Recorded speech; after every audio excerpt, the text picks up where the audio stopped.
வெறும் 17,000 கிலோமீட்டர் மட்டும் டிரைவ் ஆனால் டியூக் 390ல ஜென் 3 வேரியேஷன் தான் இன்றைக்கி நான் உங்களுக்கு சேல்ஸுக்கு கொண்டு வந்துக்கிறேன். வாங்க வண்டியோட டீட்டெயில்ஸை பற்றி பார்க்கலாம். இந்த டியூக் 390யோட மாடல் வந்து பார்த்தீங்கன்னா அது 2023 மாடல் சிங்கிள் ஓனர்ஷிப் கண்டிஷனில் நான் உங்களுக்கு வண்டி கொண்டு வந்திருக்கிறேன்.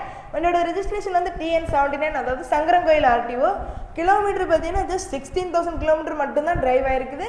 நெக்ஸ்ட் வண்டியோட பேக் டயர் கண்டிஷன் கொஞ்சம் பேடாக இருந்ததுனால நான் உங்களுக்கு ஒரு புது MRF டயர் நாங்கள் அப்டேட் பண்ணியிருக்கோம். அப்புறம் வந்து பார்த்தீங்கன்னா வண்டிக்கு வந்து ஒரு புது செயின் ஸ்கிட் நாங்கள் அப்டேட் பண்ணியிருக்கிறோம். நெக்ஸ்ட் பைக்கோட ஃபீச்சர்ஸ் பற்றி பார்த்தோன்னா உங்களுக்கு வந்து ஒரு பெரிய கலர் TFT டிஸ்பிளே வந்துடும். நெக்ஸ்ட் உங்களுக்கு வந்து ஒரு சூப்பர் அட்ராக்டிவான LED light, next adjustable clutch ரிவர்ஸோடு வந்துடும். வண்டியோட ப்ரைஸ் வந்து பார்த்தீங்கன்னா உங்களுக்கு 2,52,500 தரலாம். வண்டியில் எந்த விதமான ஃபைனுமே கிடையாது. வண்டியோட EMI டீட்டெயில்ஸ்க்கு கீழே நம்பரை காண்டாக்ட் பண்ணிக்கோங்க. EMI வந்து தென்காசி திருநெல்வேலி ரீஜன்ஸ்க்கு மட்டும்தான் நம்மளால் பண்ண முடியும். இந்த மாதிரி மேலும் புதிய பைக் அப்டேட்ஸ் நம்ம இதை மறக்காமல் ஃபாலோ பண்ணி வச்சுக்கோங்க. தேங்க்யூ.